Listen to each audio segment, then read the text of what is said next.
Witam wszystkich na kanale International Citizen, z tej strony Paweł. A w dzisiejszym odcinku chciałem porozmawiać na temat dywersyfikacji majątkowej i geograficznej Filipiny. Zaczynajmy więc.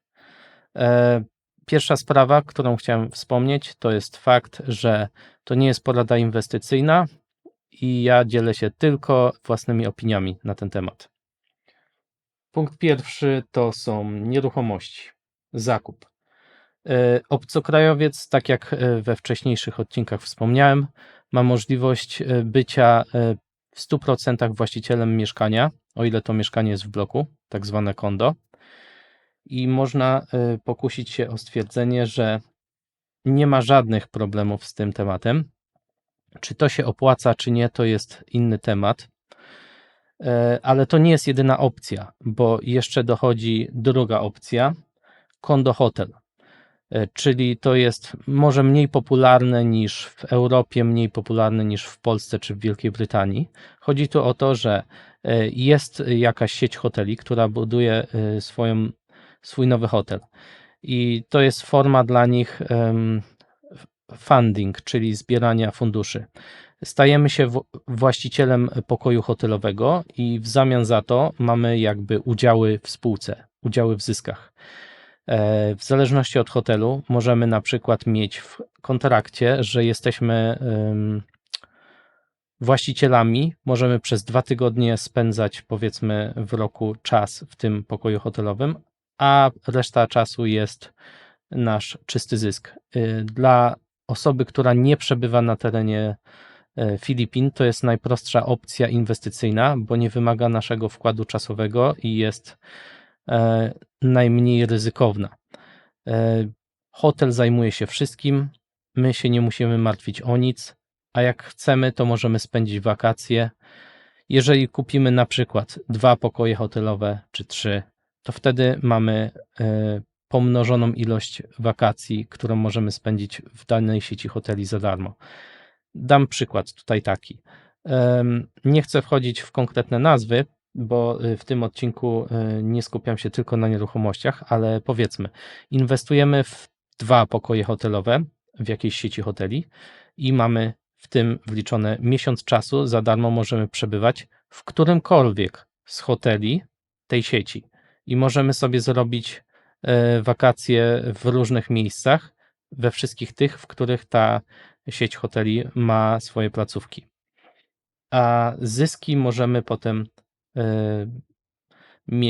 przechowywać na koncie bankowym. O tym zaraz w dalszej części wspomnę. Obcokrajowiec może także posiadać kondo hotel, co już wspomniałem. To, co się bardziej opłaca, nie jest dostępne dla osoby, która nie jest obywatelem. I tutaj zauważyłem z własnego doświadczenia, że jeżeli chodzi o nieruchomości, to najbardziej opłaca się kupno ziemi i nieruchomości wolnostojących. Niestety jako osoba bez obywatelstwa nie możemy tego kupić w prosty sposób. Można tworzyć korporacje albo spółki z Filipińczykami, ale to już jest temat bardziej skomplikowany i też bardziej ryzykowny i wymaga więcej wiedzy. Więc nie będę wchodził w szczegóły tego konkretnego zagadnienia. Cóż można by jeszcze dodać? Jeżeli chodzi o mieszkania, to dla osób, które nie znają Filipin, mogę wspomnieć, że czynnikiem na minus są trzęsienia ziemi i tajfuny, które się zdarzają i to skraca żywotność takich budynków. Oczywista sprawa. Na plus mogę wspomnieć to, że te budynki, jeżeli są, i to jest ważne, najważniejsze wręcz, jeżeli są wybudowane przez renomowanych deweloperów, to mają stosowne zabezpieczenia i standardy zapobiegające skutkom takich trzęsień ziemi. I tutaj mogę wspomnieć, bo tym się akurat osobiście interesuję. Jest taki system, ogólnie to się po polsku nazywa system pasywnej izolacji sejsmicznej, a po angielsku Base Isolation System. Niektóre budynki mają ten system zainstalowany. Dla osób, które nie wiedzą, o co chodzi, to w skrócie mówiąc chodzi o to, że sam budynek nie jest na sztywno przytwierdzony do podłoża, ale jest na takich specjalnych jakby gumowych amortyzatorach. I jak ziemia się trzęsie, to sam budynek nie odbiera wszystkich tych wibracji, tylko one są w pewnym zakresie zniwelowane. To jest tylko jeden z systemów, które się stosuje, także konstrukcja budynku sama w sobie jest wzmocniona i są stosowane inne elementy. To nie jest akurat teraz moment na wymienianie wszystkich elementów, ale chciałem po prostu wspomnieć, że krótsza żywotność budynków, ale nie trzeba się aż martwić, że to jest 1:1 jak w Europie, bo europejski budynek narażony na takie same trzęsienie ziemi, powiedzmy, już by całkowicie się zburzył, podczas gdy ten wybudowany na Filipinach, jeżeli wybudowany został przez dobrej klasy firmę, to przetrwa bez problemu i nie będzie miał większych uszkodzeń. To też zależy od tego, jak silne jest trzęsienie ziemi, wiadomo. Co jeszcze można dodać? Najlepsze zyski, z tego co zauważyłem, mają deweloperzy. Tak więc, jak to wygląda? Siła robocza jest, powiedzmy, 10 razy mniejsza niż w Wielkiej Brytanii, więc jest dużo taniej. I deweloper ma dość wysokie ceny. Porównywałem ceny nieruchomości w Wielkiej Brytanii i na Filipinach, na przykład w dzielnicach biznesowych Manili, i ceny są zbliżone, a nawet bym się pokusił o stwierdzenie, czasami nawet takie same jak w mniejszych miastach w Wielkiej Brytanii. Przy założeniu, że siła robocza jest 10-krotnie tańsza, pokuszę się o stwierdzenie, że zyski rejestrowane przez deweloperów tam są wyższe, mogą być wyższe niż te ze sprzedaży mieszkań, nieruchomości dla zwykłych ludzi. Wyższe niż te, które są tutaj w Europie. Kto najczęściej kupuje mieszkania na tamtym terenie? Zauważyłem, że Chińczycy, Amerykanie, a jeżeli chodzi o Europejczyków, to jest ich mało. O tym można porozmawiać w oddzielnym odcinku, dlaczego tak jest, bo to nie jest do końca takie oczywiste. Czy warto zainwestować w takim razie w nieruchomość na Filipinach? Jeżeli chodzi o nas, Europejczyków, to szczerze mówiąc to zależy. Jeżeli porównujemy czysty zysk, kalkulacje, to z tych trzech krajów, Polska, Filipiny i Wielka Brytania, moim zdaniem dla zwykłego człowieka, który nie ma ogromnego kapitału, nie jest deweloperem i nie ma potężnych znajomości ani wejść, to najłatwiej osiągnąć najlepsze zyski będzie w Wielkiej Brytanii. Na Filipinach to będzie dużo ciężej. To też zależy od naszej strategii, bo jeżeli po prostu chcemy zakupić mieszkanie, bo chcemy i tak mieszkać na Filipinach i nie chcemy wynajmować mieszkania, tylko chcemy mieć, powiedzmy, jedno wakacyjne lub na stałe mieszkanie tylko dla nas i na zawsze, nie zamierzamy jego sprzedać i nie interesuje nas szczególnie, jaki jest zwrot z inwestycji, czyli ROI, to wtedy nie ma sprawy. Możemy kupić i wtedy możliwe, że warto.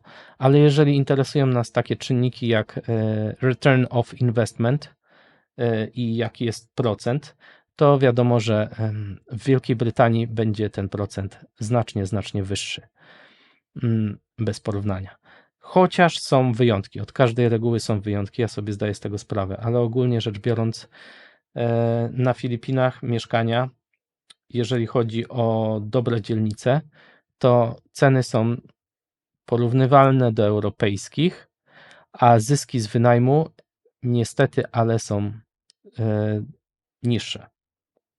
Nie chcę demonizować, nie chcę mówić, że nie ma sensu, bo to wszystko zależy od naszej strategii i co kupujemy i dlaczego kupujemy. Jeżeli chodzi o nieruchomości, to powiedzmy, że to wszystko. Przejdźmy do kolejnego, drugiego tematu, bezpieczeństwa, bo wiele osób wspomina o tym, że Filipiny są niebezpieczne, inni mówią, że są bardzo bezpieczne, to jak w końcu z tym jest?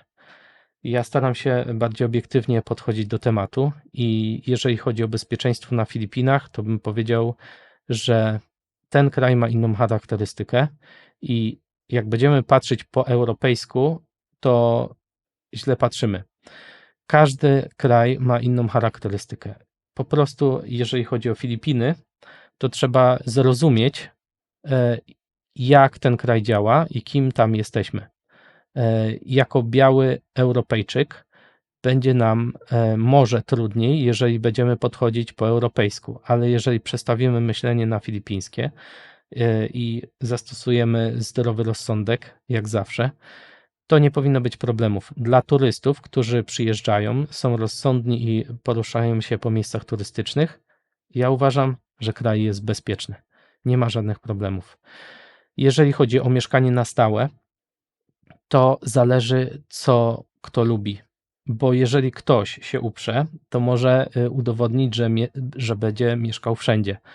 Ale to jest po prostu udowadnianie na siłę. A jeżeli ktoś po prostu jest rozsądnym, spokojnym człowiekiem i nie chce mieć problemów, a jednocześnie chce mieć europejskie standardy i nie przeszkadza mu mieszkanie w mieście, to ja bym polecał. To jest moje osobiste spostrzeżenie i ja lubię tą opcję osobiście, wybrać dzielnicę biznesową, na przykład w Manili. Są 3 największe dzielnice, BGC, Makati, Ortigas. Jeżeli wybierzemy mieszkanie w bloku w którejkolwiek z tych dzielnic, to wtedy nie będzie żadnego problemu, będzie i bezpiecznie, i będzie nam się wygodnie mieszkało, nowocześnie i wszystko będzie na bardzo wysokim standardzie. I tutaj można powiedzieć, że to będzie się łączyło z kolejnym punktem po bezpieczeństwie, że to zależy, gdzie chcemy iść i jak podejdziemy do tematu. Może być bezpiecznie, ale nie musi być bezpiecznie. Jeżeli mamy dozę zdrowego rozsądku, to tak. Na koniec w kwestii bezpieczeństwa chciałem wspomnieć, zauważyłem na internecie takich kilka filmów twórców, którzy wybierają się do takiej dzielnicy Manili, która się nazywa Tondo i pokazują, że wcale nie jest tak źle i że oni potrafią tam być, rozmawiają z różnymi ludźmi. Dla osób, które się nie znają, to wspomnę, że Tondo to jest jedna z najniebezpieczniejszych dzielnic Manili.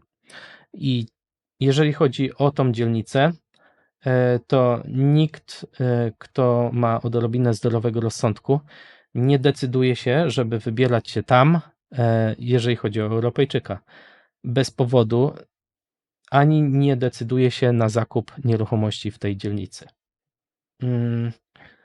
Ale co mogę powiedzieć tak szczerze? W każdym kraju są niebezpieczne dzielnice. Czy to będzie Warszawa, czy to będzie Londyn, czy to będzie Manila, zawsze możemy znaleźć problemy, jeżeli lubimy je szukać. I zawsze możemy udowodnić komuś na siłę, że byłem gdzieś i mi się nic nie stało.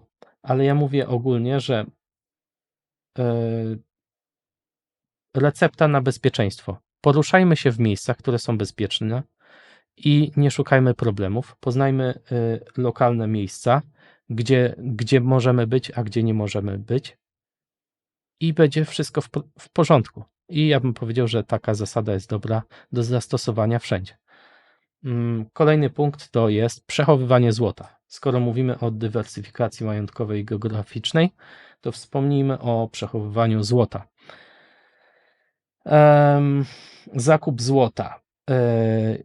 Jeżeli chodzi o Manilę, bo ja się bardziej interesuję tymi regionami i bardziej się znam tutaj, to taką bardzo znaną dzielnicą, gdzie można kupić, sprzedać złoto jest Chinatown, czyli chińska dzielnica nazywana Binondo. To, gdzie w konkretnym punkcie można kupić złoto, gdzie się powinno kupywać, a gdzie nie, to w tym akurat odcinku nie chcę poruszać, bo wolałbym to zostawić specjalistom. Ja nie czuję się specjalistą, nie chcę udawać specjalisty, tylko ogólnie dzielę się tym, co wiem i co uważam. Będzie osobny, podejrzewam, odcinek o tym i ktoś lepszy ode mnie się wypowie w tym temacie. Tak, jakie są popularne opcje? Wiadomo, że są sztabki i są coiny, czyli monety. Popularne na Filipinach są na przykład amerykański orzeł, kanadyjski liść klonowy, albo chociażby moneta z RPA, Krugerrand. Tak, to są popularne opcje. Ja nie mówię, że jedyne opcje. Mniej popularny jest na przykład australijski kangur, a zupełnie niepopularny jest brytyjski sovereign. Taka ciekawostka dla kogoś, kto by chciał wiedzieć. Jeżeli chodzi o sztabki, to najpopularniejsze są takie o wadze 1 uncji. Uncja, ile ona miała? Chyba 31 gram, mniej więcej. Gdzie przechowywać złoto? Jeżeli chodzi o przechowywanie złota, to tutaj podzielę się jedną opcją, którą ja uważam dość popularna na Filipinach. Zupełnie teoretycznie. Niech będzie, że chcemy się zdecydować na Filipiny, to jedną z opcji może być taka. Kupujemy mieszkanie, tak zwane kondo, apartament w jakiejś dzielnicy, powiedzmy w BGC, w dobrym budynku, bezpiecznym i ładnym, na przykład Fort Victoria, o ile się nie mylę. I w takim budynku kupujemy sobie safe, wstawiamy i tam trzymamy złoto. I opcja załatwiona. I w ten sposób mamy bezpieczne przechowywanie złota, nikt nam się raczej tam nie wkradnie i job done. Kolejny sposób, który jest też popularny, to bym wyróżnił dwa. Albo przechowywanie złota w skrytkach bankowych, albo przechowywanie złota przez firmy prywatne, które się specjalizują w tym. Nie chcę podawać konkretnych nazw, choć znam co najmniej dwie takie w miarę dobre, ale ten temat zostawię konkretnych nazw dla kogoś, kto jest specjalistą, jeżeli chodzi o złoto. Obcokrajowiec, tak jak wcześniej wspomniałem, albo i nie, ma prawo na zakup, przechowywanie i handel złotem. Nie ma problemu. Tylko przy przewożeniu przez granicę mógłby być większy problem, ale można też zrobić tak, jak ktoś chce, że po prostu przetransferować swoje środki finansowe, czy to w walucie, czy w kryptowalucie i zakup można dokonać na terenie Filipin. To chyba bym powiedział, że może się okazać łatwiejszym sposobem na przechowywanie złota i jego zakup, niż po prostu przejeżdżanie przez granicę z złotem. Kolejny temat, konto bankowe. I w tym temacie powiem, że jeżeli jesteśmy turystą, to jest to dość duży problem. Różne banki mają różną politykę, jeżeli chodzi o akceptację obcokrajowców do otwierania kont bankowych, ale ogólnie sytuacja, mogę się mylić, ale wydaje mi się, że się utrudniła dla obcokrajowców i obecnie chyba jest taki wymóg, że trzeba posiadać specjalną Alien Card, kartę obcokrajowca, żeby móc otworzyć konto bankowe, więc jako turysta, który po prostu przyjeżdża, wylądował i chce otworzyć konto bankowe, to może być to bardzo trudne albo niemożliwe, w zależności od banku. Nie wiem, czy jest to obecnie możliwe, nie jestem pewien, nie chcę się wypowiadać. Jako kolejną ciekawostkę wspomnę, że w Szwajcarii można jako obcokrajowiec otworzyć konto bankowe i powiedzmy udać się tam dosłownie na jeden dzień. I jedyna sprawa, o której trzeba pamiętać, jest to, że kwota minimalnego depozytu może być dość wysoka, ale nie musimy być obywatelem, nie musimy zostawać tam na długo, każdy może otworzyć konto. Ten bank, który patrzyłem, nie chcę wchodzić w szczegóły, to miał kwotę depozytu minimalnego 50 000 funtów. Oczywiście kwoty się zmieniają, bo to zależy, kiedy oglądacie ten odcinek, ale w Szwajcarii mi się wydaje, że łatwiej jest otworzyć konto bankowe jako turysta. Na Filipinach trochę trudniej, ale też są inne sposoby na poradzenie sobie z tym problemem. Bo powiedzmy, mamy inwestycje, mamy zainwestowane w nieruchomość na Filipinach i mamy ten apartament albo kondo hotel. I teraz pytanie, a jak przechowywać środki finansowe? Albo jak płacić ludziom za wykonywane usługi? Ja tylko podzielę się jedną opcją, bo w tym odcinku nie chcę w szczegóły wchodzić wszystkiego. Offshore banking.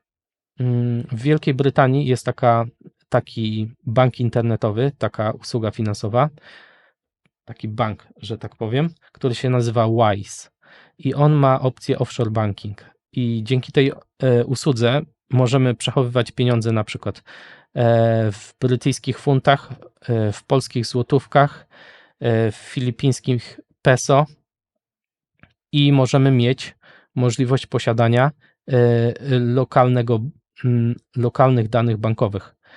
I w takim wypadku mamy normalne konto w Wielkiej Brytanii w firmie Wise, płacimy za dodatkową usługę offshore banking i w związku z tym, że firma Wise ma swoje placówki lub instytucje finansowe, z którymi współpracuje na Filipinach, to dostajemy specjalny numer konta bankowego naszego, odpowiednik, na Filipinach i wtedy jak ktoś z Filipin chce nam wpłacić pieniądze, to mimo, że nie mamy konta bankowego faktycznie otworzonego na Filipinach, to może dokonać wpłaty na nasze, w cudzysłowie, konto bankowe filipińskie za pomocą tej opcji offshore banking i wtedy nie musi mieć IBAN-u, SWIFT kodów, ani niczego takiego. Jest bardzo prosto to rozwiązane, więc są metody. Jeżeli chodzi o konto bankowe, to na razie tyle. Kolejny punkt, zdalne zarządzanie biznesem.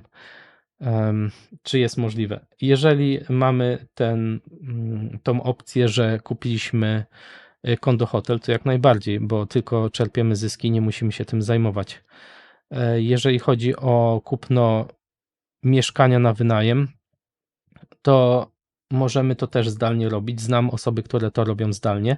Mało tego, znam nawet jednego Polaka, który zajmuje się wynajmem nieruchomości dla innych ludzi, czyli powiedzmy, mamy nieruchomość na Filipinach, w Manili konkretnie i chcemy, żeby ktoś nam ją wynajmował dla nas za pomocą wynajmu krótkoterminowego, powiedzmy Airbnb. No to możemy się do niego zgłosić i on dla nas będzie zajmował się tą nieruchomością. Tutaj najważniejsza zasada jest taka, żeby mieć kogoś sprawdzonego, zaufanego, a nie przypadkowego, bo to jest tak jak ze wszystkim. Jeżeli nie mamy zaufanych ludzi, to mogą nas oszukać. Tak. Jeżeli chodzi o inne formy zdalnego zarządzania biznesem, to tutaj z reguły będzie to bardzo mocno utrudnione, o ile niemożliwe. Najczęściej to będzie niemożliwe. Jeżeli mówimy o stopniu korporacyjnym, to wiele firm istnieje na Filipinach, które po prostu mają swoje linie telefoniczne, obsługę klienta właśnie tam. Tak jak chyba w pierwszym odcinku wspomniałem, firma Virgin Media, która jest w Wielkiej Brytanii, ma swoje call center na Filipinach. Jeżeli jest firma, na przykład polska, która ma powiedzmy 200 osób zatrudnionych i ma dział IT obsługi klienta i ten dział IT obsługi klienta i różnych usług biurowych zajmuje 50 osób, to tej wielkości firma może pokusić się o zrobienie transferu na Filipiny i zaoszczędzić te pieniądze na 50 osobach i powiedzmy płace tych 50 osób mogą być zastąpione o połowę niżej i może się okazać, że to, co wcześniej wydawali na 50 osób, te same 50 osób będzie zatrudnionych na Filipinach za cenę 25 osób, albo nawet za cenę 20 osób. I w ten sposób duże firmy tną koszty i to jest jedno z rozwiązań. Jeżeli chodzi o tą formę, to można bezproblemowo zdalnie zarządzać takim biznesem na poziomie tak dużych firm. No i to będzie tyle, jeżeli chodzi o zdalne zarządzanie biznesem. Wiem, że ja trochę omawiam tematy krótko, ponieważ nie jest to temat, na to można by poświęcić oddzielny odcinek. Dlatego może w przyszłości wejdę bardziej w szczegóły. Kolejna sprawa i ostatnia, którą chciałem omówić, to temat otwarcia własnego biznesu na Filipinach. Czy jest to możliwe? Oczywiście, że tak. Można otworzyć biznes na Filipinach. Są nawet i firmy, które się zajmują pomocą obcokrajowcom, otwieraniu firm i kont bankowych. Sam kontaktowałem się, rozmawiałem, współpracowałem z taką firmą i wiem mniej więcej, jak to działa. I działa to bardzo sprawnie, o ile zdecydujemy się na dobrą firmę. To jest najważniejsza rzecz. Jakie firmy? Takie rozwiązania to są bardziej rozwiązania dla korporacji albo dla ludzi, którzy mają duże doświadczenie w biznesie i po prostu chcą spróbować swoich sił na Filipinach i mają kontakty na Filipinach, to wtedy tak. Te rozwiązania raczej nie polecam po prostu osobie, która ma w cudzysłowie pod poduszką schowany jakiś kapitał, spadek po dziadku i nie wie, co z pieniędzmi zrobić, nigdy nie robiła biznesu, no to pomyśli sobie, że otworzę złoty biznes na Filipinach. To dla takich ludzi nie polecam takiego rozwiązania. Te rozwiązania to są raczej dla zaawansowanych biznesów. Ale mogę powiedzieć, że się da. Kolejna ciekawostka, którą chciałem wspomnieć, jest taka, że może wśród przeciętnych ludzi nie jest to dość znane, ale oprócz tego, że można otworzyć biznes, to można też kupić biznes. Bo tak jak może to jest wiadome, nie każdy biznes się uda, a odsetek biznesów, które rok do 2 lat po otwarciu bankrutują lub się zamykają, jest dość spory. Nie chcę operować procentami, bo to jest mocno zależne od branży, w której ten biznes się znajduje. Ale tak samo jest ryzyko w Wielkiej Brytanii, jak i w Polsce, że biznes nam się nie uda. Na Filipinach też jest ryzyko. Dodatkowo dochodzi aspekt innej kultury i zrozumienia biznesowej mentalności tam. A więc podam przykład, który osobiście znam, jeżeli chodzi o możliwość zakupu biznesu. W Wielkiej Brytanii sklep, który zajmuje się sprzedażą narzędzi, był prowadzony przez taką starszą parę. I oni w pewnym momencie już postanowili przejść na emeryturę i wystawili po prostu ogłoszenie na specjalnym portalu do tego stworzonym, że chcą sprzedać biznes. I oni po prostu chcieli sprzedać biznes, żeby mieć pieniądze na zakup nieruchomości, o ile się nie mylę, w Hiszpanii i tam się przeprowadzić i żyć z emerytury. I ten biznes, z tego co widziałem, dobrze się ma. I po prostu była okazja, oni chcieli sprzedać, ktoś inny chciał kupić i w ten sposób jest sytuacja win-win. Każdy na tym wygrywa. Tylko nie każdy biznes jest dobry i zdrowy do kupienia i tu trzeba mieć wyczucie i wiedzieć, który można kupić. Jeżeli chodzi o rynek filipiński, to też bez niepotrzebnego wchodzenia w szczegóły, miałem okazję rozmawiać i widzieć biznes, sieć restauracji na sprzedaż. Wyglądało to bardzo obiecująco i jeżeli ktoś zna się na rynku na przykład restauracji, to są możliwości, powiedzmy, kupna na korporacje biznesu na Filipinach, sieci restauracji, przejęcia ich i po prostu w ten sposób zarabiania pieniędzy. To taka jedna z opcji, która może być mało popularna, ale wśród biznesmenów bardziej znana. Ostatnia sprawa to jest to, co już wcześniej wspomniałem, czyli dywersyfikacja siły roboczej na Filipiny. Każdy kraj ma inną charakterystykę i możemy narzekać, że na Filipinach nie da się zrobić biznesu, na Filipinach nie zarabia się. Ale jak przyjrzymy się na szczegóły, to kto nie może zarabiać? Taki zwykły Kowalski, który nie ma doświadczenia w biznesie albo po prostu nie ma dużego kapitału i znajomości. To dla zwykłego człowieka, z punktu widzenia Europejczyka, to tak, to rynek może być bardzo trudny i może być to dla wielu ludzi prawie niemożliwe, albo mogą mieć wysokie prawdopodobieństwo bankructwa i straty pieniędzy.